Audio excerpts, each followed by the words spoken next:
Hello there. I am Pain, and we're here with some lore.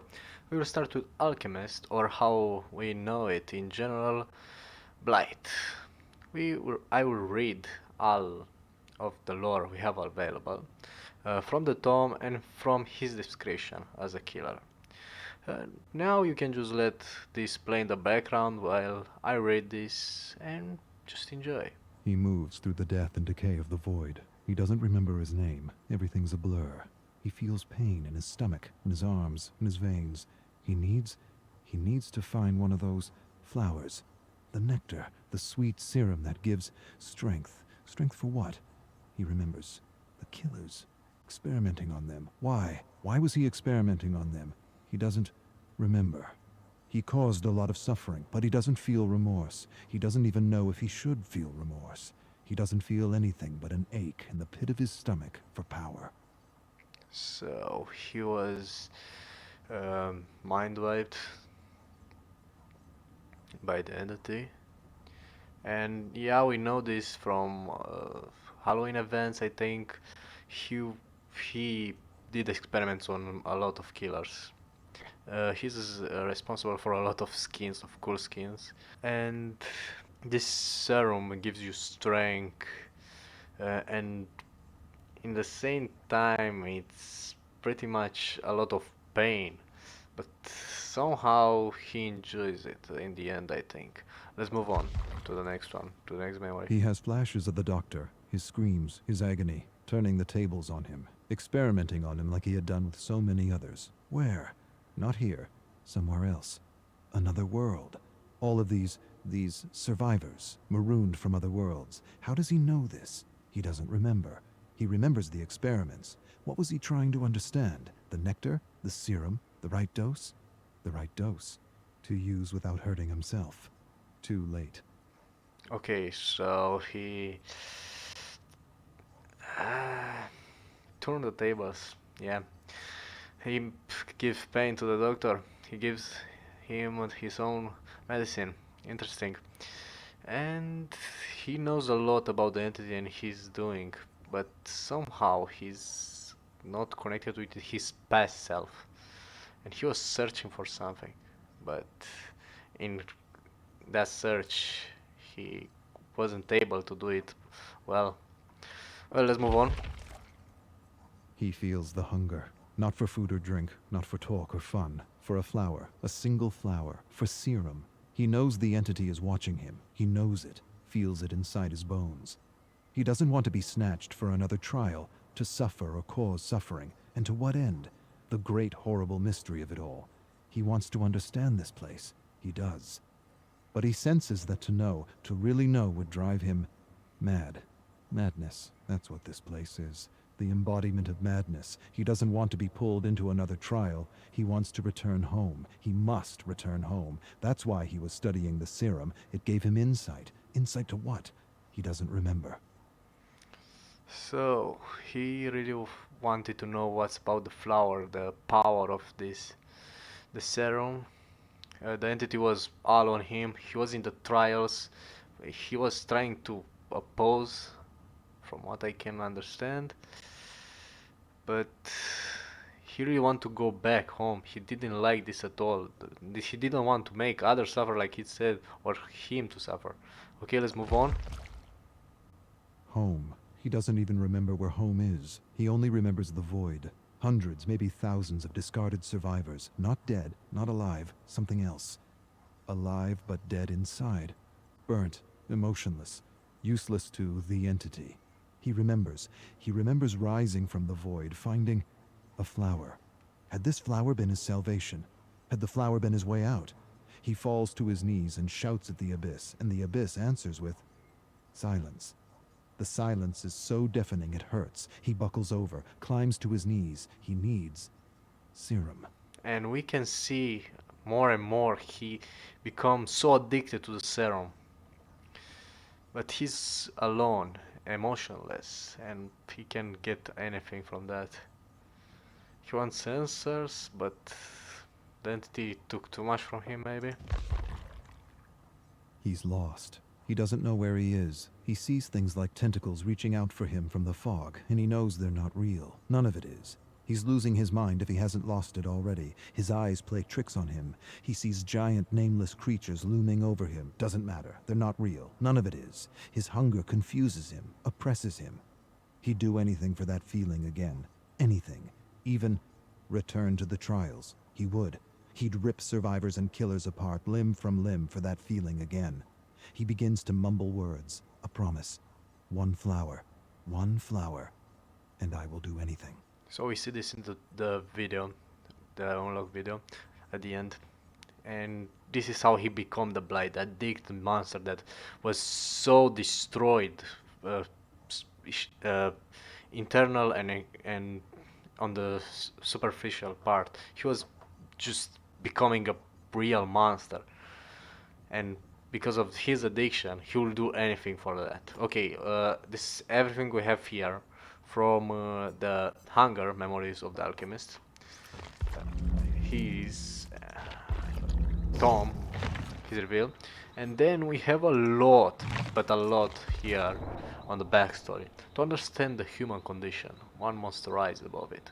This was the credo of Talbot Grimes. So this is the name of the alchemist or the blight, whatever you want to call it. A Scottish chemist whose unrestrained ambitions took him to towering heights. As a boy, he was a popular child, bright, charismatic, and unafraid to challenge authority. Yet despite his social graces, he was fiercely independent, spending much of his time exploring the sprawling fields near his town, alone. What began as a child curiosity nearly turned deadly after experimenting with a patch of poisonous foxglove. For days he lay in bed, dripping with sweat, purging any food that touched his stomach. When he recovered, it wasn't fear that gripped him, but fascination. There was something magical in how a single flower could do drastically affect him. Into his adult years, his ambitions developed as quickly as his questionable methods. He attended the London School of Medicine and excelled despite several reprimands. His willingness to push the limits secured him a position with the British East India Company, and within 7 years he was made head chemist. In time, he completed one of his greatest achievements, a chemical that could increase a worker's productivity, reducing their need for rest. So this is I think, the flower, the serum, and his madness, his start. He was rewarded with a secret laboratory beneath a prison camp on Dyer Island. We see something like this in Doctor. He got a lot of experiments. We'll get there, don't worry. There, off the coast of India, prisoners from the Opium War become his unwilling subjects, leading to a drug that allows soldiers to withstand incredible amounts of pain. See, I'm everywhere, man. Though most side effects were minor, there were rumors that a small number of soldiers went mad because of the entity. In feral states, they massacred villages, impaling the populace on bayonets, leaving them hanging from trees. There were no official reports on the subject, and Talbot refused to blame himself for what could only be exaggerated war stories. Not really, man. You can see it. Through his callous brilliance seemed unflappable. He was ignorant to the enemies his questionable work had amazed. The realization struck him, quite literally, with a steel pipe to the back of his head during a trip to Mangalore. Okay, I think someone was like, this guy made so much suffer and so much lost, made so many mad guys and everything. Uh, I need to revenge you, all of them. He was bound and loaded into a wagon.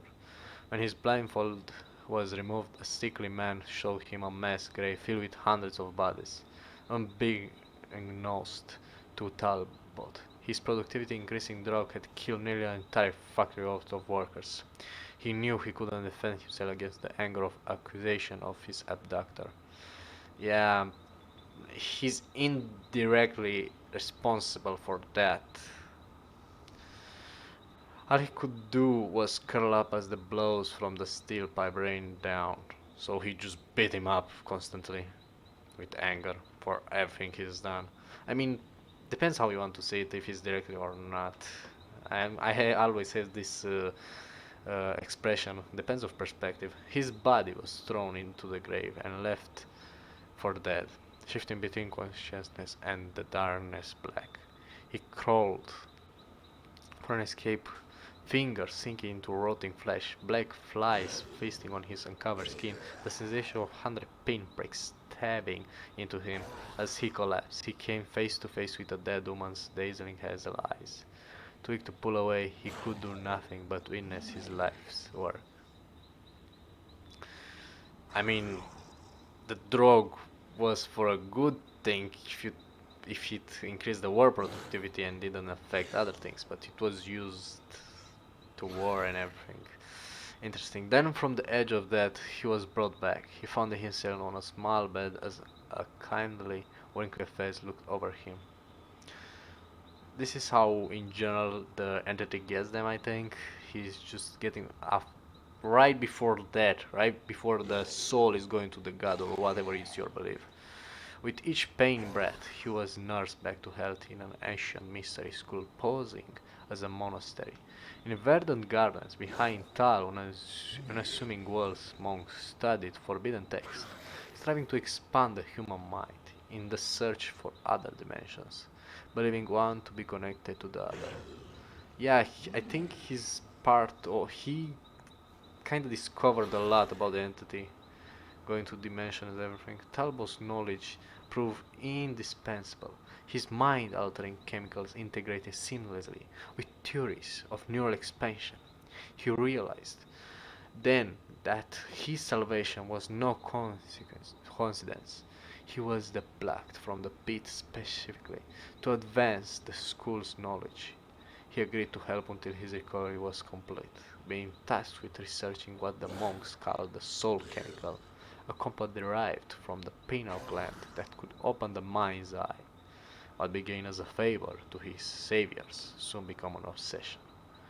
Poring over the school archives of lost texts, he uncovered scientific formulas that confirmed previously unthinkable ideas.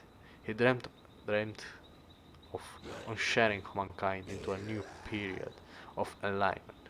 Perhaps then the nightmares of hundreds of dead factory workers and of those two hands allies will fade from his mind. So he still feels remorse. So there is not take by the entity, he was saved by them, from what I understand, at least for the moment.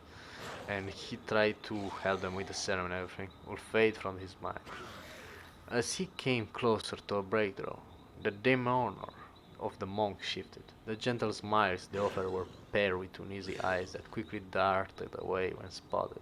The polite conversation he was once private to turn to hushed murmurs. The last thing he would see of the school was the crack ceiling above his bed, branching like a dendrite through plaster. His next memories were a shattered mosaic of images and sensations, smearing lights, horse hoofs on cobblestone, coarse burlap scratching at his cheeks, and sharp bites into his arm. He awoke rage and unwashed, splayed and on the straw mattress of an opium den. Mind in a dense fog, his first thought was of his notes, the only record of his groundbreaking revelation. He searched frantically, screaming through the dingy basement, pleading aloud for help. The few others denied, looked up from their hammocks, offering nothing but dog-soaked eyes and pathetic gazes that soon fell into half slumber. Before he noticed, the robed figure appears behind him. A needle plunged into his arm, and the world disappeared once more. I think his character, yeah, you can see it right here, and he has a notebook after him.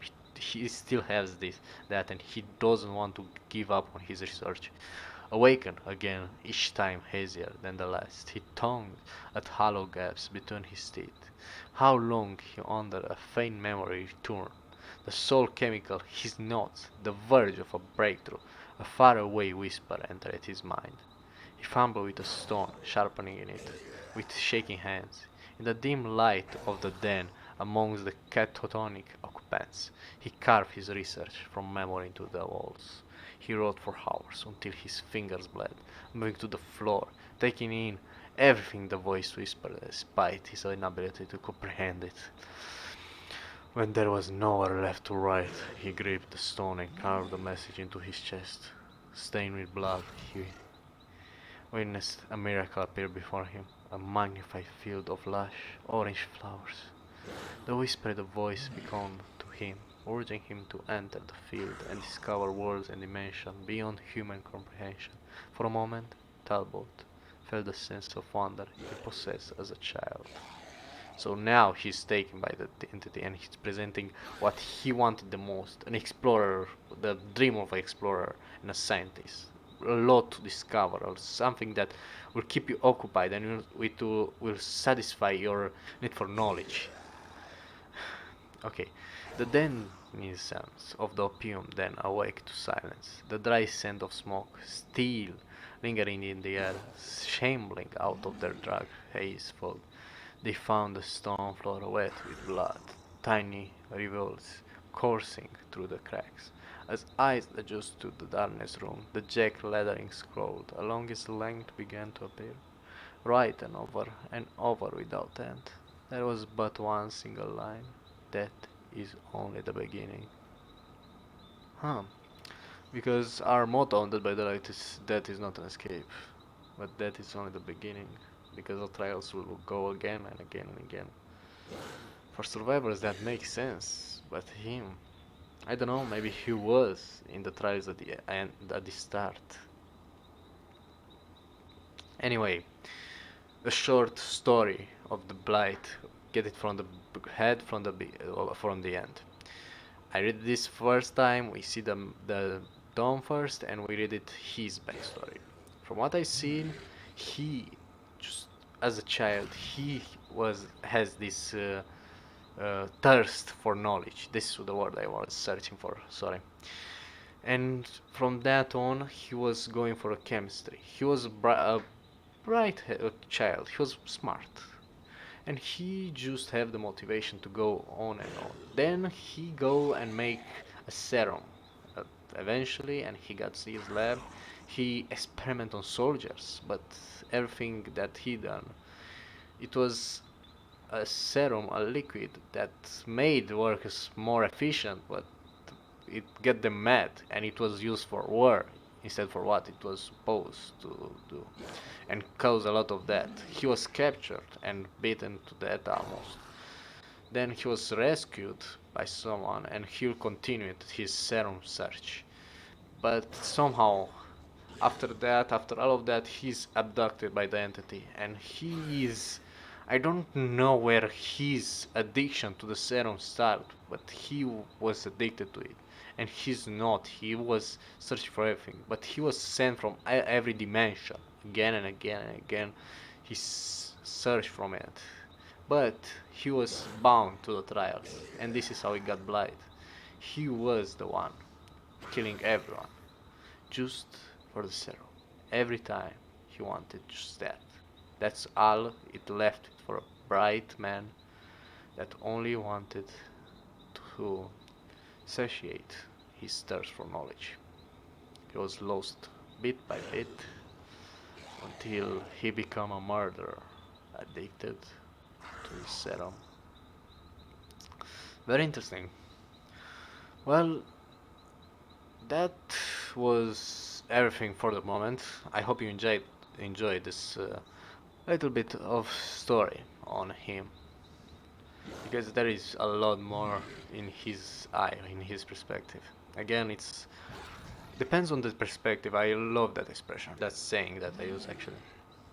So, I was Pain. This is a new series that we go in the tomb and every killer and everything, and we put it together. And I read it. Tell me in the comments if you want. What do you think about the Blight? What question do you have? And I will try to answer them. I was Pain, and I will go away. Thanks so much for watching. I love you, and goodbye.